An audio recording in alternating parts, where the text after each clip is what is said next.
Hey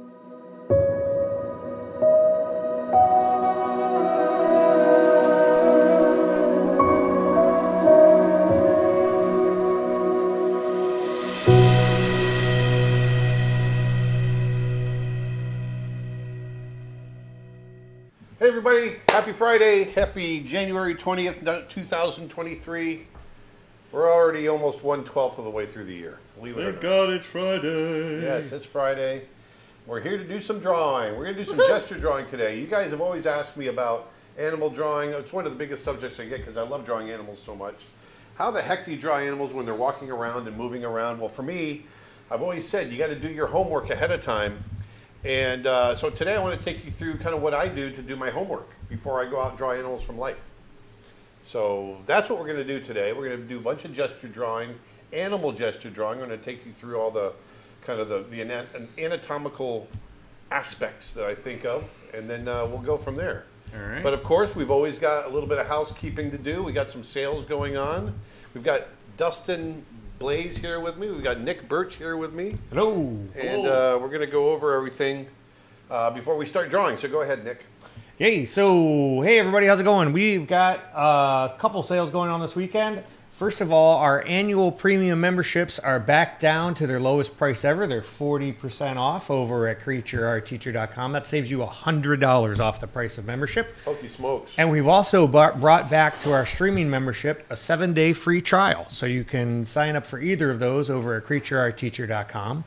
And then our huge sale this weekend, we did this about 6 months ago and it was really popular, so we've decided to bring it back. We've got a $5 anything on the website sale. So you can get any course. I got to pay my mortgage. How are we going to make any money? Any course, brush, or photo pack for just $5. Just use promo code 5-SAVE.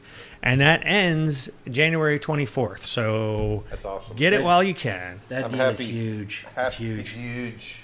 It's huge. Biggest deal I ever heard. Just like the cats I'm going to draw today. They're huge.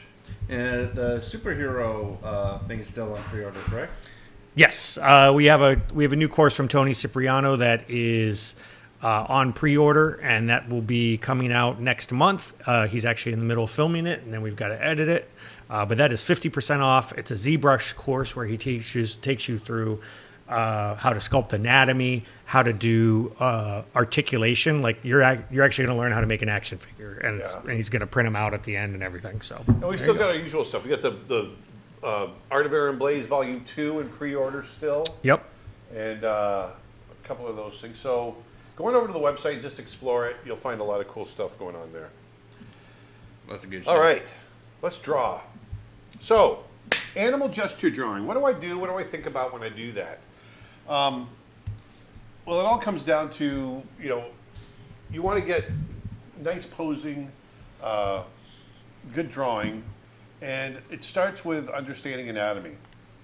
So I'm always checking out anatomy, whether it's photographic, looking at life, looking at video. Video is a huge one for me. I actually recommend video over looking at photographs anytime, because if you can't be there in life, at least watching video you get, even though everything's two-dimensional, you're still getting a three-dimensional representation that's moving around, so you can get a better sense of its volume. And so a lot of times I'll sit down and just draw from video if I can't get out from life. It's one of the things that I've been doing for snow bear. I haven't been able to get out and see polar bears other than in the zoo, and in the zoo they're kind of fat and out of shape. So I've been watching a lot of Arctic documentaries on polar bears, which has been giving me my inspiration for snow bear. But one of the things, and some of this is going to be repeat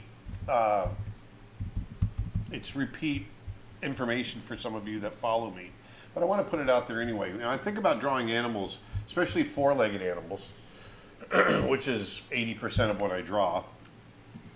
I break up the animal into 6 different parts. So we've got the head, and I'm just going to draw shapes. We've got a head, we've got a neck, okay? So there's 1, 2, and this is important, and I'll explain why. Head, neck, and then we've got shoulders, right here, shoulders and forearms, Elbows, knees, and toes. Knees and yes, toes. front legs, I should say, trunk of the body. And you're going to see that this animal, you're not going to be able to tell whether this is a carnivore or an herbivore or what. So then we've got so there's 3, the shoulders. 4 is the trunk of the body where the rib cage is. Rib cage comes up like so. All right. And then we've got the pelvis right here, which goes into the back legs. Like that. Okay, so that's 5. And then on top of that, the tail. Like so. Okay?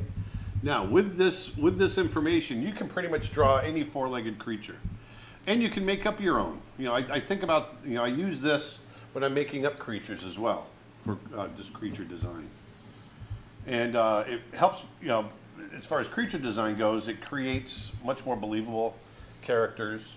But this is another thing to think about, and this is something I harp on all the time. You know, you understanding these 6 sections will help you with your posing as well. Because, you know, we're broken up into a series of rigid and flexible parts. And so if they alternate back and forth. So if I go with the head, obviously the head is rigid. And then we go into the neck, which is flexible. You can move the head and move the neck around. So that's going to tell you where you can flex to you know, bend, you know, the head and the neck and all that. Then we go into between the shoulder blades, that part of the spinal column, that's actually rigid. And it's not until we get into the lower lumbar areas that it starts getting flexible again, down in section 4. Then obviously once you get to the pelvis area, that's rigid. And then you get into the tail, obviously that's flexible. And I know this all seems obvious, but when you get into, especially inexperienced animal artists drawing, a lot of times they'll bend the animal in the wrong place, and it'll look wrong, and they can't understand quite why it's looking wrong. But if you understand some of these, some of these areas where you can bend the character and get away with it, then yeah, you'll understand that. The other thing too is with four-legged animals, if we draw this at 3/4, like so, have the neck coming down like this. Let me blow this up a little bit so you can see it a little better. You know, you got to remember that those shoulder blades, you know, with us, our shoulder blades sit on our back because we stand upright. And our rib cage is wider than it is thick. But with four-legged animals, their rib cages are from top to bottom thicker than they are wide, and those shoulder blades have moved over to the side. They're over here. And as a result of all that, our shoulders sit on the sides of our body, out perpendicular, but the shoulders here on the four-legged animals, they've come forward. They sit forward. It's almost like if you could sit there and pull your shoulders forward. And they've come forward because those arms have to come straight down onto the ground here. So think of that shoulder. This is the shoulder right here of a four-legged animal. Okay? And then there's a pectoralis muscles right in there. Okay, so these are things that the reason I'm going over this stuff with you ahead of time is because people ask me all the time, how the heck do you draw animals at the zoo when they're moving around all the time? Well, it's because I have all of this information in my head. Whether it's a horse, the reason I'm making these animals this generic is that it doesn't matter if it's a horse, it's a lion, it's a dog. They're all generally the same in the way that they're made up, as far as this kind of makeup.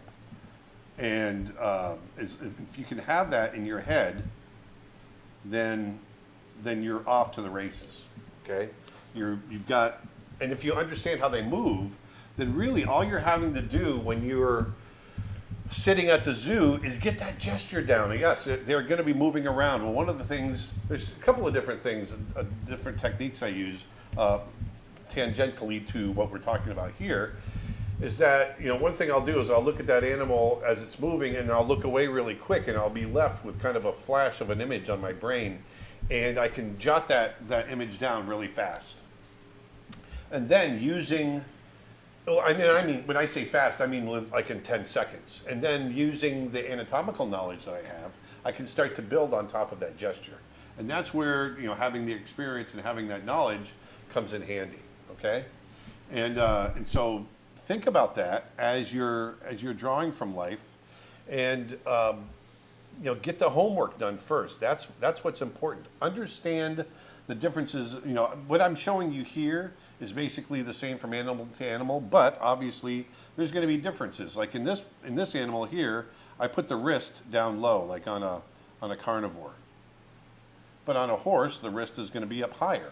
So there's, even though we're basically the same, proportions are going to change from animal to animal. Okay, and so those are the things that over time, as you study, you'll understand the differences between different animals. And so that's my secret. My secret is time and study. That's all it is. And there's no big secret as far as sitting down and drawing the animal as they're sitting there, as they're walking around. It's just getting it down quick and then using that knowledge that you built over years of study to cover the distance. Let's put this off to the side. Real quick, Philip says, hi everyone, super excited to be here, especially since I missed yesterday's stream. It was my mom's birthday and we spent the entire day together. Oh, that's nice.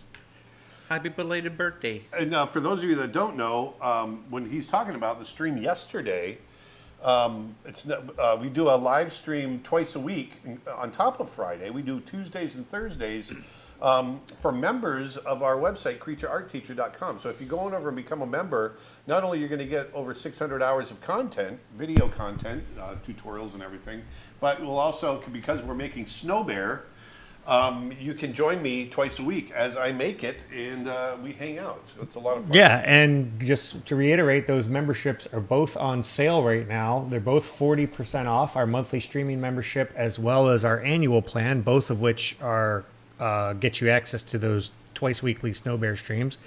The annual plan's $100 off right now, and the streaming plan currently has a 7-day free trial. So check it out, creatureartteacher.com. So I've got some reference up right here. I was going to show you guys. I pulled up. Oops. Let me pull this over here. There we go.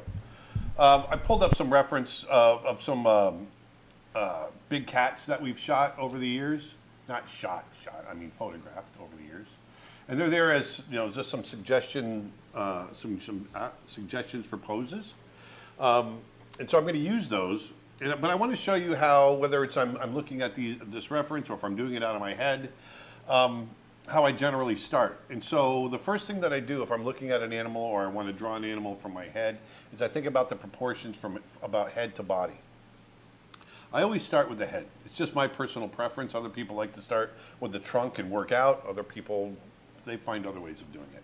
For me, it's finding the head and then finding the flow of the body behind it. And so here, I know the general kind of posture, let's say, of a cougar. That's what I'm going to draw. And what I want to do is just get that flow. See what I'm doing? I'm just finding a flow right through the body.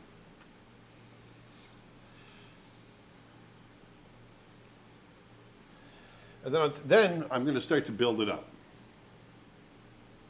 So like I said, I think about the head, shoulders,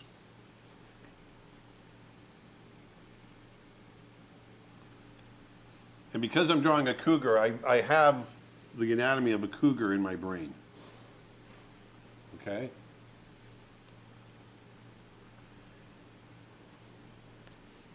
Emma Judson asks, how do you figure out which bits of anatomy to tweak to allow animals to pose or gesture in a way that couldn't in real life? For example, the bull in Charlie Maxey's animation. I'm not sure I'm following the question completely, but for me, I like to push straights. Like right here, I'm pushing this leg nice and straight to emphasize this gesture through the body right here. Let me blow this up a little bigger so you can see it. And those are the things that I'll exaggerate. Let me do this.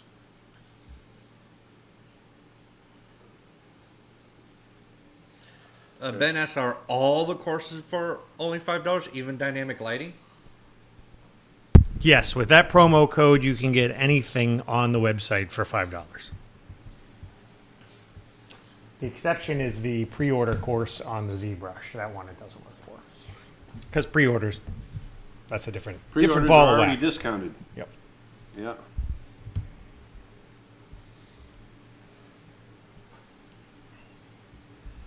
So, but by understanding the anatomy underneath, I can understand the structure, which is very important. I want to know that structure where, where the skin's going to be taut, where the skin's going to be loose, all of that. Where the skin's going to stretch right there, there's that skin between the knee and the belly. Where some of the muscle might show through, like here in the latissimus muscle. That's the muscle we use when we do pull-ups, And the other thing too, as an animator, this is one thing that's really benefited me as an animator, is understanding locomotion. Because if you understand the locomotion, you're going to understand foot placement, where everything's going to go. Like in this case, I know that this front foot right here, this front right foot, has come off the ground. And so if that's the case, then it's got to be replaced by the back right foot. So that means his back foot is coming in like so, and is on the ground. Like that, okay?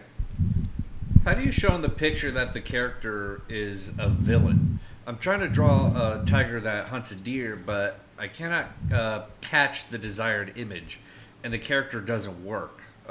Tell me where to start. Well, once again, it starts just like what I'm doing here. You want to start with a gesture. So if we have a cat that's hunting, especially like a tiger, maybe what he's doing is he's down.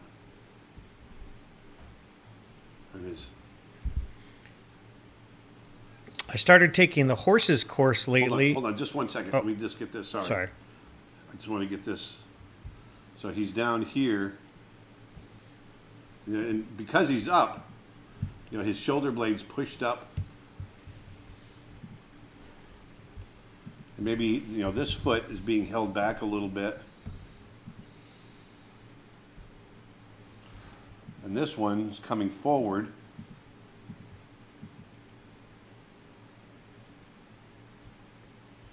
It's got that head down. Here's the neck. Here's the shoulders going into. Now, once again, because I know the anatomy, I can come in here and draw it the way that I'm drawing it, right off the cuff. We're not looking at reference right now. We're just going out of my head.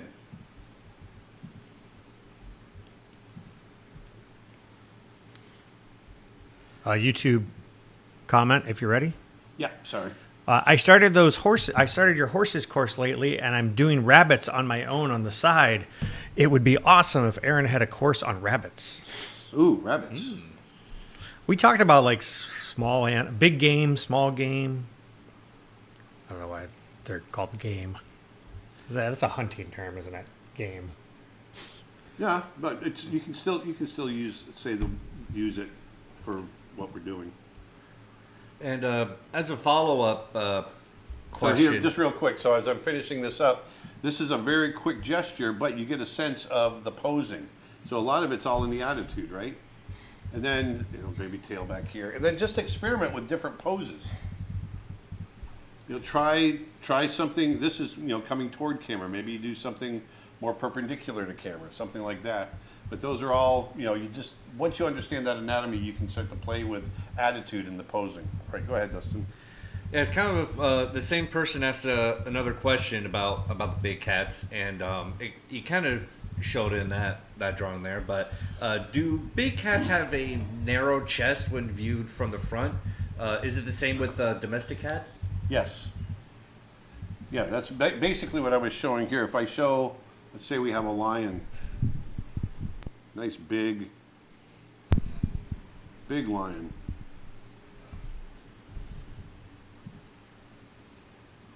Right here.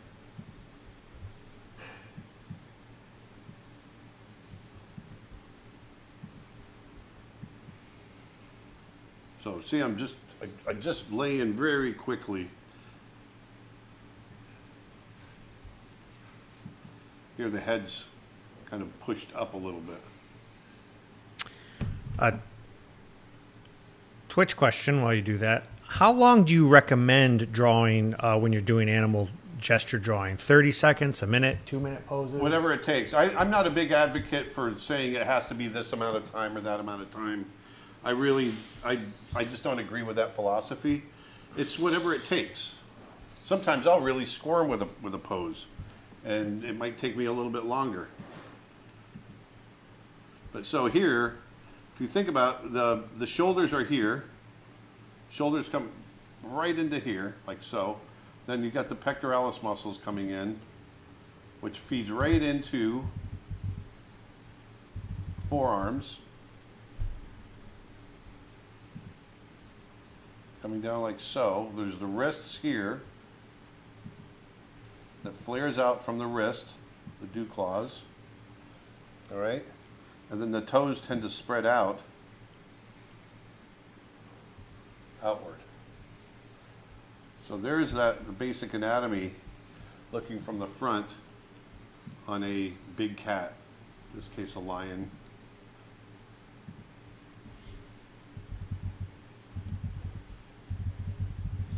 Are you ready for another question? Sure. Kirk Zimmerman says, "Hi, Aaron. Earlier you mentioned you sometimes draw from video. Are the videos documentaries or nature cams?"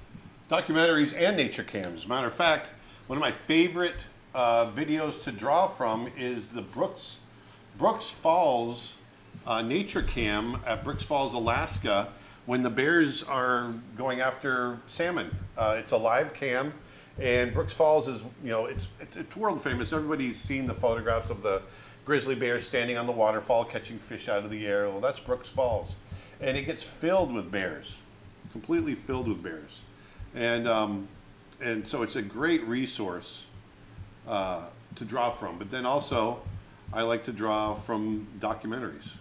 I just posted a link to the Brooks Falls cam in the comments on the various social media channels. Oh, cool. But don't go over there and watch it now. Yeah, there's no bears there. Stay watching us. There's no bears. Well, I don't even think it's on right now because they're in the middle of winter up there. Yeah, they're just running highlights all right now. All the bears are sleeping. Yep. I love all the other documentaries, especially like the Planet Earth, and there's one Yes, Hostile Planet, I think it's called.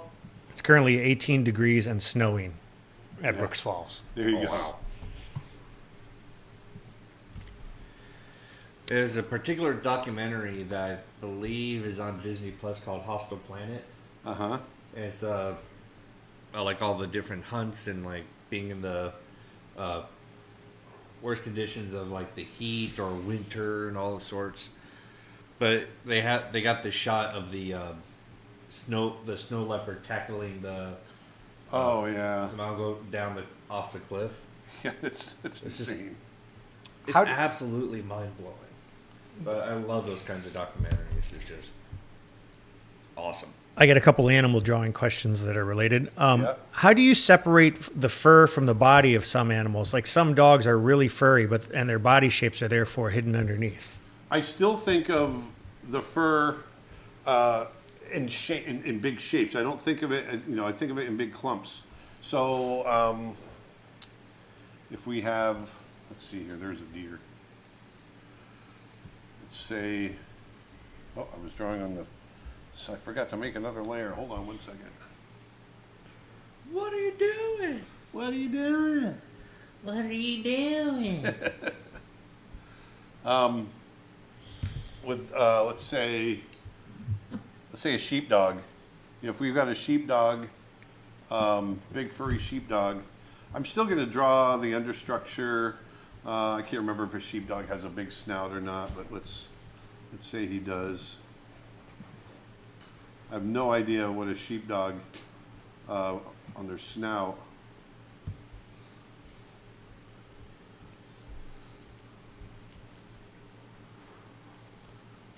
But let's say he's this, and I do know sheepdogs have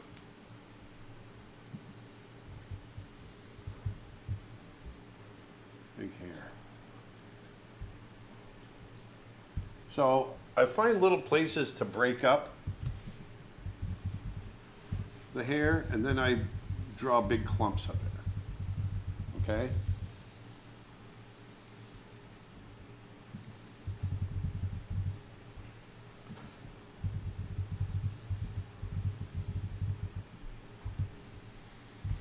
There's got to be big fur in here.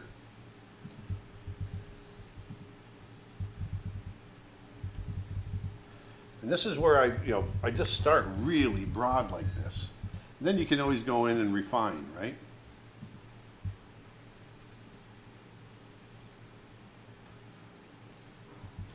Dog noses and bear noses are extremely similar.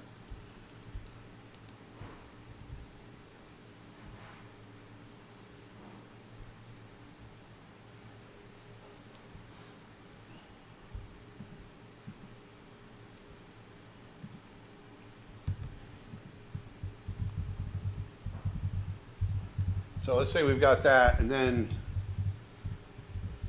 want to go ahead and refine it. So once you get your rough drawing in, then you can take your time and come in and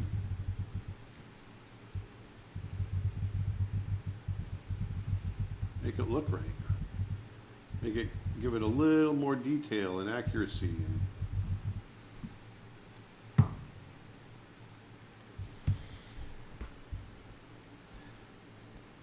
And why do dogs and bears and other animals of that kind of nose? Why do they always have Why do they have those slits on the sides of their nose? You know, I don't know. I've never researched that, and I'd like to know it myself. I've questioned it.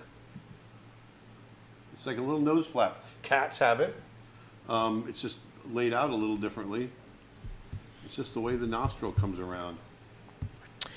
Art with Naveen asks, "Hey Aaron, thanks for the live stream. Any chance you can please show an easier way to simplify drawing the animal legs and toes, specifically?" Okay.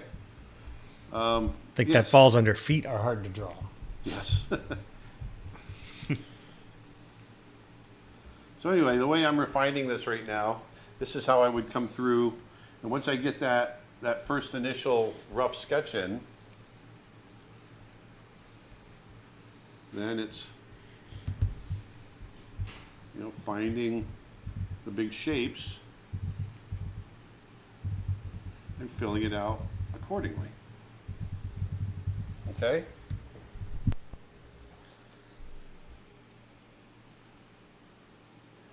So it was legs and,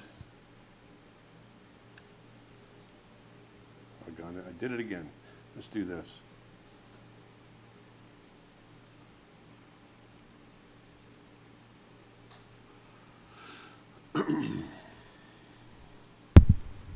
YouTube comment, the slits on a dog nose actually help prevent the scents from being expelled with the air and keep the scents inside the nose instead. Oh, very cool. Huh. Thank you for telling me. So it enhances their ability to smell. Okay, Or so at the, least the lock question was on it, about I- legs. Mm-hmm. Legs and uh, toes, like how that probably all works together. And Well, think of our hands. Our hands, think about your own hand. Go ahead and do this camera, Dustin. Go ahead and do this Okay. camera. There we go. And go to full, yeah, there you go. Yeah. So think about our own hands. The way our hands work is the way a lot of four-legged animals work, except for hoofed animals. And I can explain hoofed animals in just a second. So if you think about cats or dogs, they basically have the same structure as we do. It's just a little bit proportioned differently. So think about our wrist right here, our elbow. Well, a dog has an elbow, a dog has a wrist.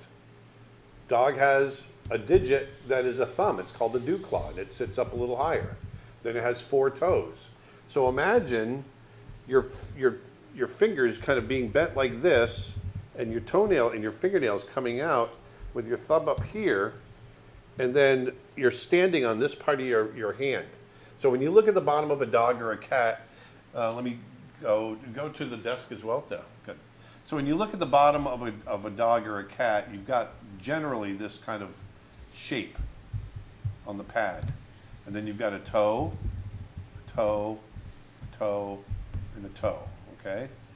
Now with dogs, you'll also see a claw mark in the sand or in the dirt. Okay, so that's basically, and sometimes you'll see a little mark there too, which is the thumb. Okay, but right here, when you see this pad, go back to the camera, Dustin. Look at your own hand and look at the pad here. It's basically the same shape. You could make a little triangle here. Ours is a little more stretched out. Actually, more accurately, if you look at a bear paw, it's very much this. So when you see these animals, they're standing on this part of their palm, on their hand, and then the pads are the fingers right here. And then the thumb is up higher. Okay, so with that in mind, think about this here. Your volume seems a little low. Oh, is it? Okay, maybe I'm not talking into it. So if we got the shoulder here, here's the elbow, forearm coming down like so.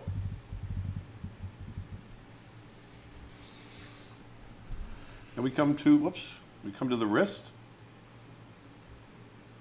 There's the wrist, and remember, like I said, it's flared out. Now this is the outside, so you're not going to see the claw on the inside. And then it starts to flare out, and then you've got toes, right here. A toe here, sitting on this pad, toe here, sitting on the pad, toe here, sitting on the pad, and the one back there. And then the slits for the claws. And then the flexors and extensors come around, and then all the tarsals, not tarsals, but come down right here. Okay, so if we turn this arm and look at it on the inside, it comes down. The chest is here, coming down. Then there's a little tendon coming in off the pectoralis muscle. Forearm coming down like so. Then there's a little bit of a twist. You got the radius and the ulna in the forearm, and they come out and they make a twist in the forearm, like this. See that? It comes around. That's where the flexors and extensors come in. Then you've got all the bones of the wrist. I just make a mass. And right off of there, if you look, that's where your thumb with cats is kind of like that.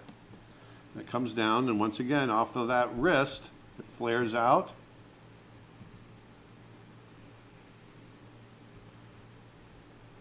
I like to just kind of make a mass of the toes, and then there, and then the one back here. And then the toenails, the claws, tend to be grouped close together. There we go. Related question, and I have the feeling you were probably going to go here next anyway. Does a horse have something like a dew claw? I'm getting ready to reference hoofed animals for a creature building project, and I'm curious how it works. A horse doesn't really have a dew claw. They do have, and I'm not sure if this is related or not, because I've gathered a lot of information over the years, and I'm spewing it out to you, but I'm certainly not an anatomy expert. I wouldn't call myself that, especially on hoofed animals. And so I do know horses on their forelegs have like a hard, scaly part on the inside, and I don't know if that's a vestigial thumb or not, but all of their bone, basically a horse is standing on one finger. And I'll show you what I'm talking about. We're putting you back on the screen because you keep this naturally. Yeah, I know, yeah.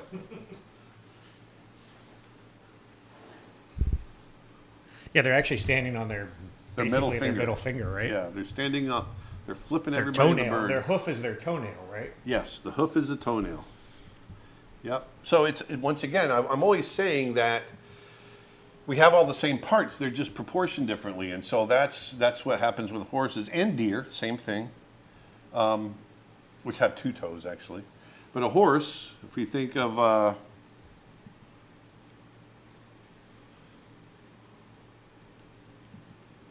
So here we've got a horse. Did I make a new layer? No.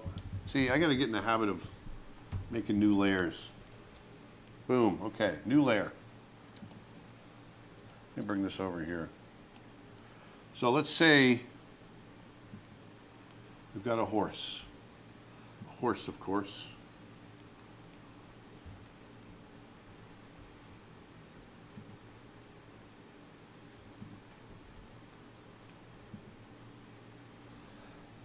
Okay, here's our horse.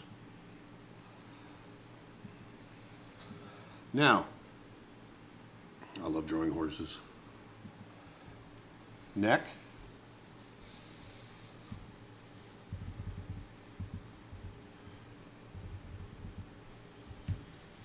Now, if you look at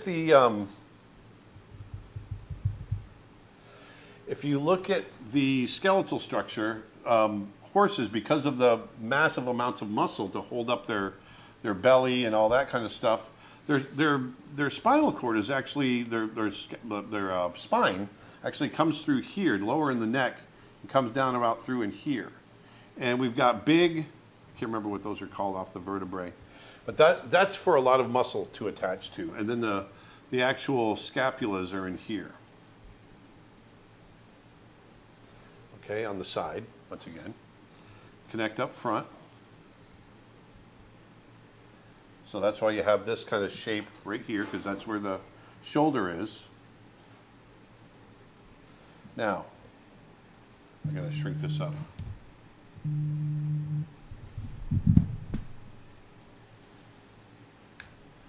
So here's that flow, looking for that S shape through the body, like so. Actually, the head's a little small.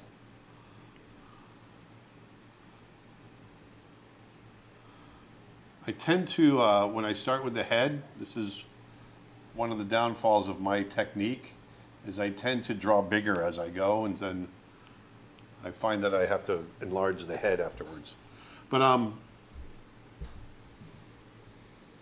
so you've got muscle here, the triceps and everything else. We draw through, there's the upper arm.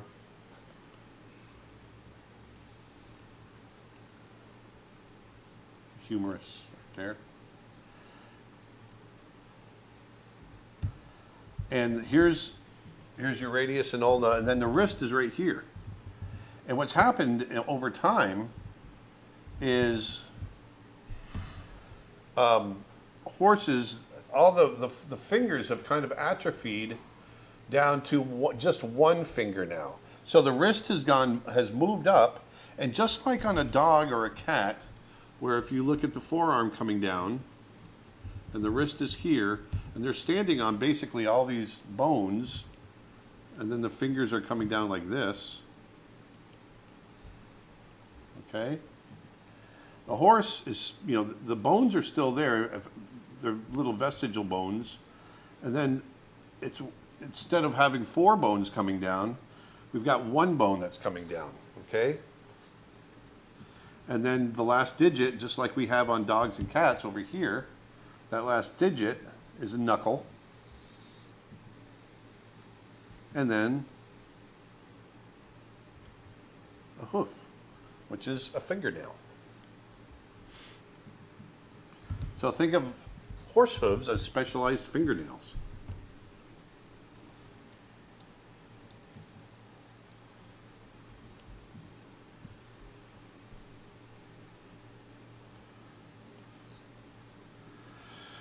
The pelvis drops way down here. The spine going into the tail sits up a little higher. The pelvis is down here.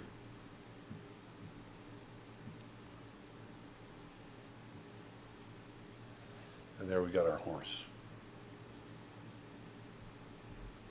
Okay? But that's what is happening with hoofed animals, is basically the wrist, which is down low on a dog and a cat and that sort of thing, has just moved up higher. It's still there, it's just up higher. And then this is all the lower part of the, everything that comes after the wrist. Okay? Hope that helps.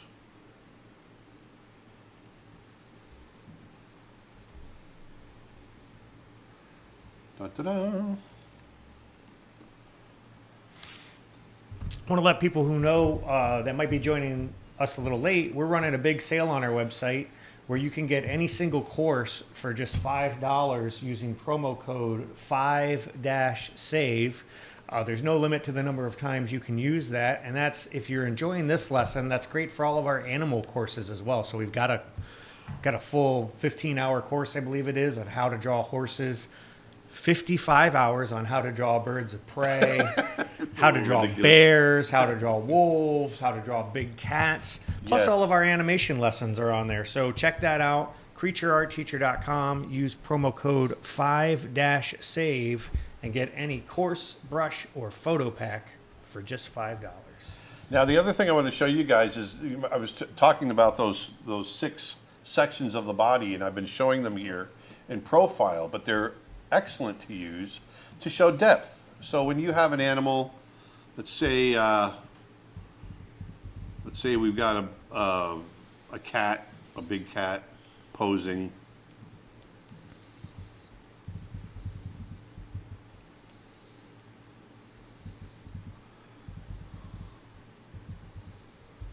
Okay.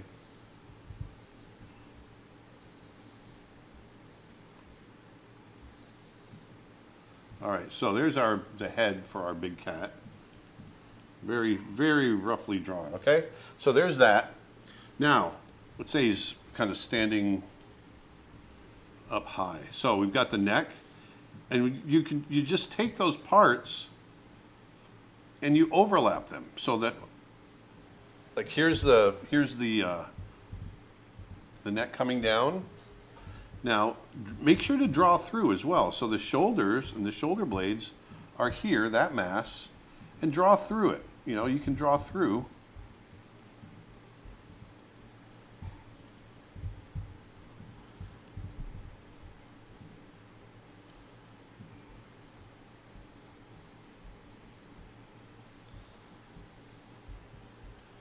So we've got this coming in.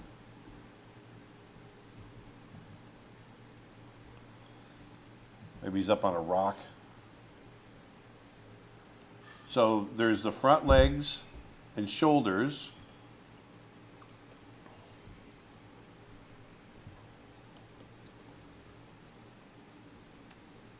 Let me move this up.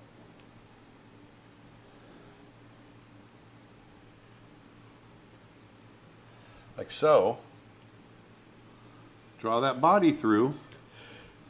And then that overlaps with the legs and the pelvis. Maybe his foot's coming up.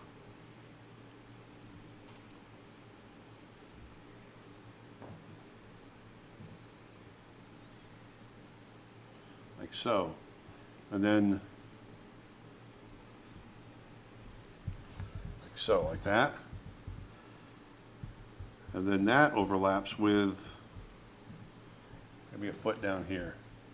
So this is rough, obviously, but I can go back through and refine it afterwards. But at least by using those sections, it helps me build a pose, and I can do it in 3/4, you know, to help show. So if I were to refine this, let's say, those are the parts I would show. So here's the cat. Let's say right here. So now I'm refining it and, you know, making everything look pretty now.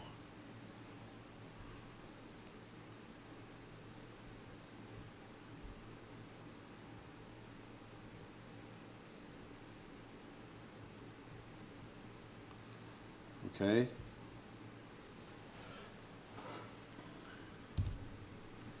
Now that I've got that rough layout, I can come in and go, okay, I want to push this a little more. I know there's a tricep muscle in here coming in like so. I want to get, I know there's going to be more fur in here, depending on the time of year. Get that shoulder right there. pectoralis muscles, shoulder there.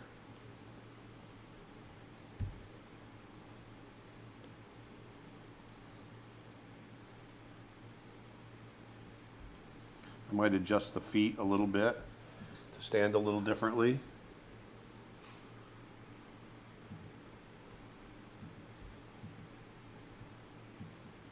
There's that thumb, that dew claw. See, I can come in and refine, but I'm using each section as the break. I guess there's other details in here, but like the arm, there's our latissimus muscle. YouTube question: where's Dustin today? Dustin's right here. Hi. He's been very quiet. Well, there's no questions to be had on Facebook. So broken fur down on the bottom, and then as that leg comes up, I might want to push the roundness that I know is there in the leg. So I'm going to push maybe the knee, and just how some of the fur might break right there. The same with here.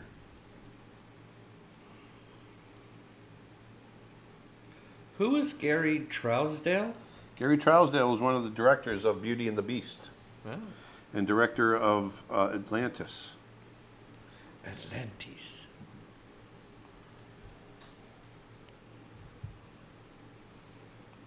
Can we get a Cowboy Bebop, Dustin? Cowboy Bebop. There, so there you go.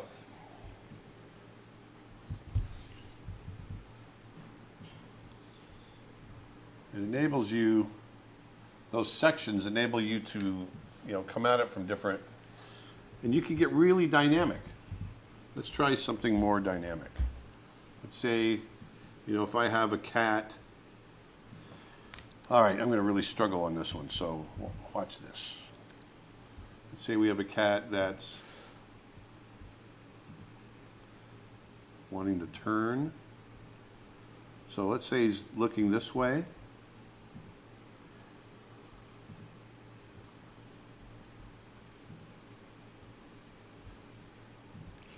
Bonberger says Dustin is like, I'm all out of questions. So lost without you. And I also think about physics. Okay, so let's say we have this cheetah that's coming around, and I want to get this kind of, sweep to the pose, like he's changing direction on the fly. So here I've got this cheetah. Maybe the ears are back a little bit. And I'm not going to worry about details right now, but I'm thinking about, okay, the shoulder blade that goes into this arm, that's going to be taking a lot of weight because it's going to be pushing. I want to push off right there. I'm trying to get this counter push to this right here. Now, the other arm, I'm going to have the shoulder blade kind of sitting loose, so I want that. I know from a physics standpoint, I want that either off the ground, like so, like that. We could do something like that, or we can have it reaching around. But I think having it back here,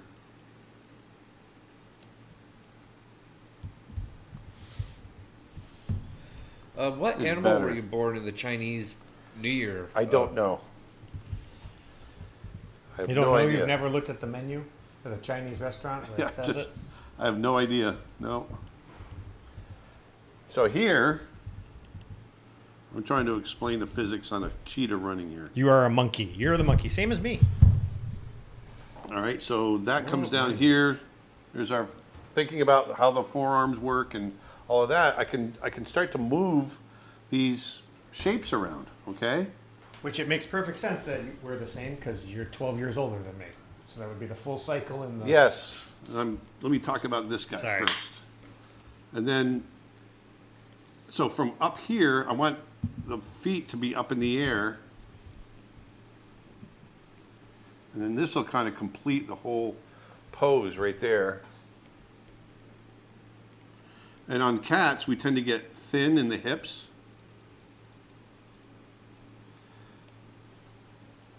And I think what I'm going to do here,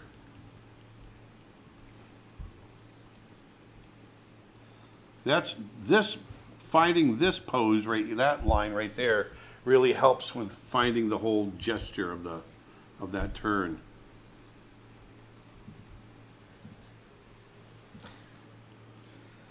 Here I think we can pull the leg up, just like that. Do you? So- oh, sorry.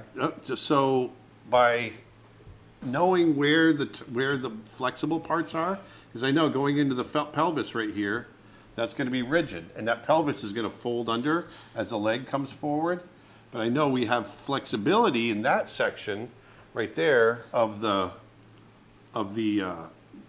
spine, and then we go back into rigidity between the shoulder blades, and then I can probably push this head, but I like having this clear silhouette right there. So I probably wouldn't push that too much more. So this is how a lot of times, if I'm making up a pose, I'll rough it all in like so. And actually, do I want to? Nah, that stands out too much. Want that nice clean sweep right there. So then what we can do is, once again,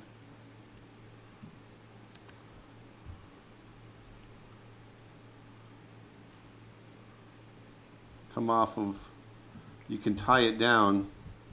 I'm not going to spend a lot of time tying this down, but I want you to see at least. And cheetahs tend to have kind of a smaller nose.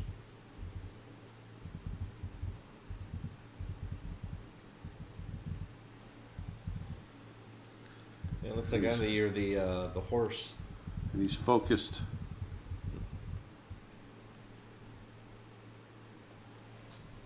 Like so.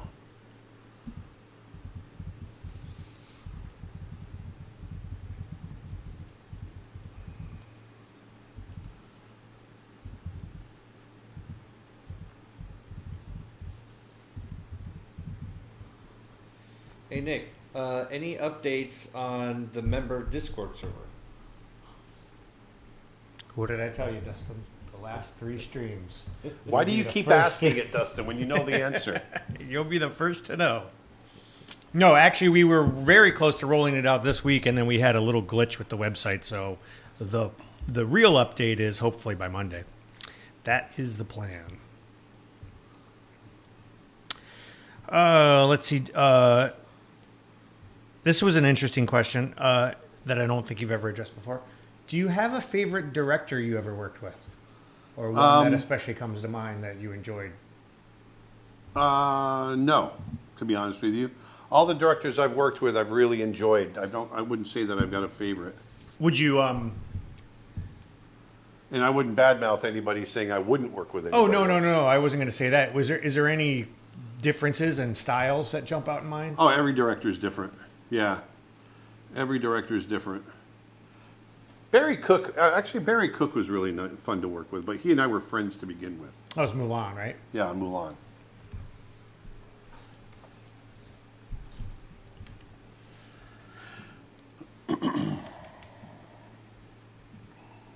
So that's how I think about, if I'm trying to find a pose, this is still really rough and kind of clunky looking, but you at least get a sense of how I think about the anatomy as I'm drawing it. Is the approach any different in your mind? Because that one you just did looks a little more fast, like a fast action pose. Do you Right. approach that any differently than a more static pose, or is it pretty much? Nope, it's all the same. It's all the same. I try to find, like I said, I start with that head and find a flow, Right. and then build off of it. Okay, so here.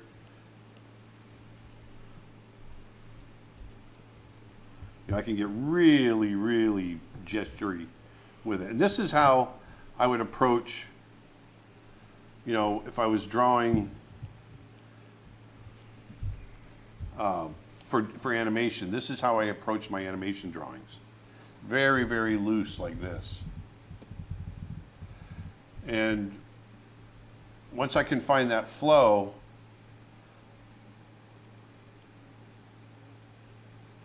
Then,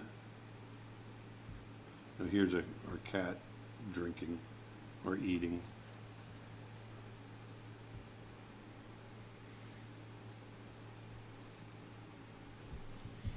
Boom. It's very quick. I mean, that's a 1 minute sketch right there.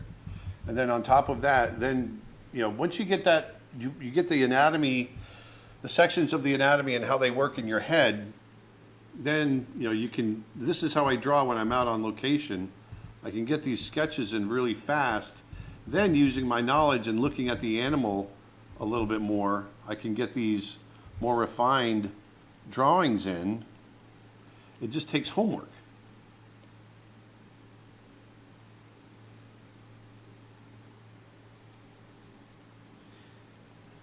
I remember when we went to Africa and we watched the cheetahs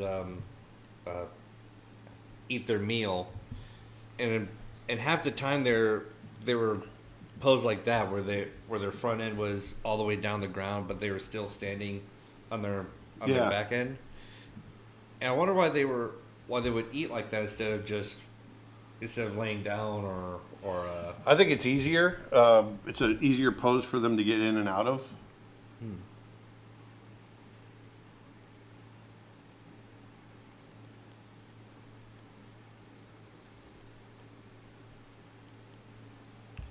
Mandy Lee asks, what's the craziest or scariest thing you've seen in nature or on location?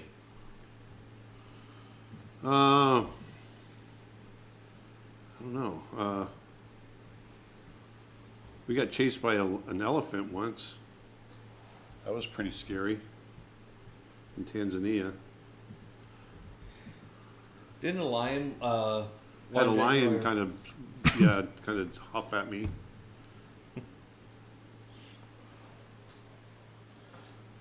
Little off topic, but how do you prevent physical wrist or shoulder problems with how much drawing you do? It's just the way that I draw. First of all, if you go to the camera, Dustin, or go to the I don't know if they can see it. If you go to the set cam, I draw upright. You can't really see it because it's cut off. But Oh, okay. Well, I draw. At probably about a 15-degree angle, or the opposite, maybe a 75-degree angle, almost straight up and down. And I tend to draw from my shoulder, and I do it all the time, so my shoulder doesn't get tired. It's just worked out that way. And I try not to, I try not to do this a lot. If you look at my hand, I try not to do that. I'm either drawing like this or I'm drawing like this. I don't do this. And I don't have any problems. And I'm in my 50s now, and I haven't had any issues. But I've seen kids in their 20s having to get carpal tunnel surgeries, and that just blows my mind. Poor guys. I don't know why. When you said I'm in my 50s now, it just reminded me of that Saturday Night Live sketch where she's like, I'm 50. Ever got chased by a bear, Aaron, in Alaska? No, I've been threatened by a bear in Alaska. We walked up on a mother bear. And her cubs, and she turned around. The cubs went running up the hill, and she turned around and kind of and just stomped the ground and huffed at us, and we obviously stopped, and then she took off up the side of the mountain.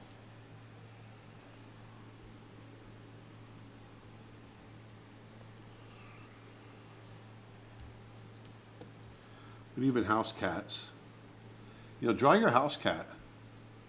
House cats can be even more kind of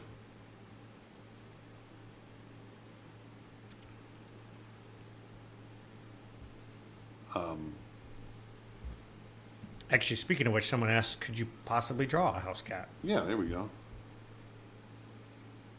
Emma asks, some animals are more flexible than others. Yeah, they tend to be, the ones that are flexible tend to be herbivores. Yeah, so, for example, horses do not have particularly flexible backs compared to, say, a cheetah or a dog. Where would you look for good reference material for how flexible each body part may be? Or what clues might be might a skeleton give you for how flexible the animal is?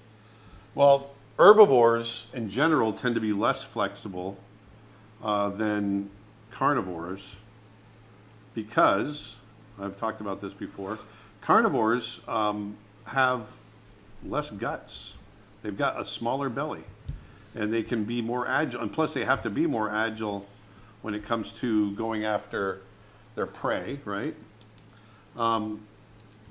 Herbivores eat a lot of plant matter, and that's harder to digest than meat. And so, as a result of that, they've developed. Cows have like 4 chambers to their gut, and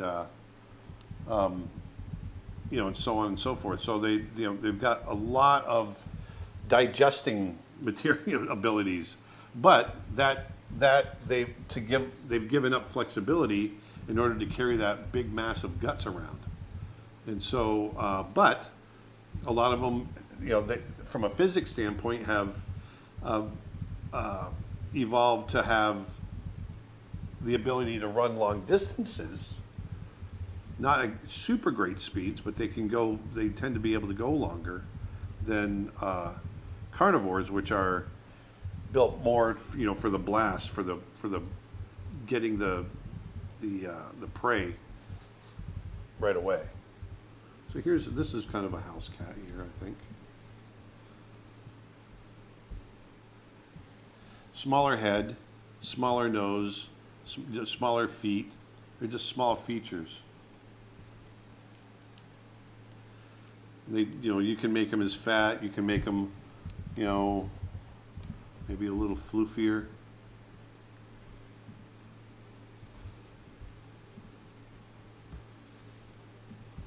In which case, maybe you'd come in here and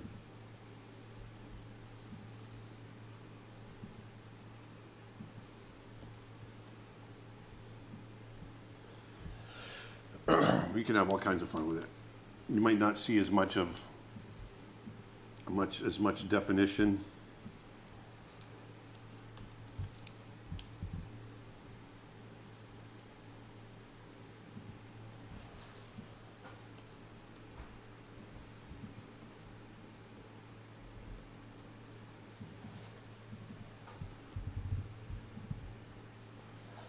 Once again, for me, it's the biggest part of my I shouldn't say the biggest, but a major part of my process is doing these gestures. Getting the gesture is where you find the soul of whatever it is that you're going to do, and then everything else is just laid on top of that.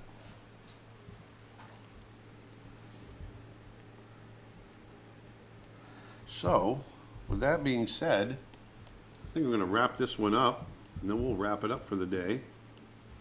But I hope you learned something about gesture drawing. The biggest thing, if you want to go out and draw animals from life, is understanding your anatomy before you go out. When I started out drawing this stuff, I didn't know what I was doing right off the bat. I did a lot of bad drawings, and I did a lot of wrong drawings because I just didn't understand the anatomy. So it's taken years of study and homework and doing all that to understand what it is that I'm drawing. And I still struggle at it. I'm still learning something new every day. But by getting into the habit of studying and learning every day, you'll get there.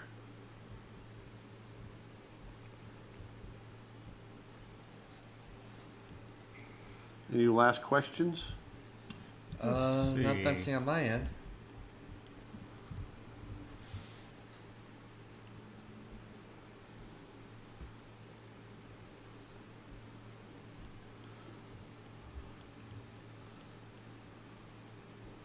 Scrolling back through, there's a flood of chat stuff, so I'm making sure I didn't.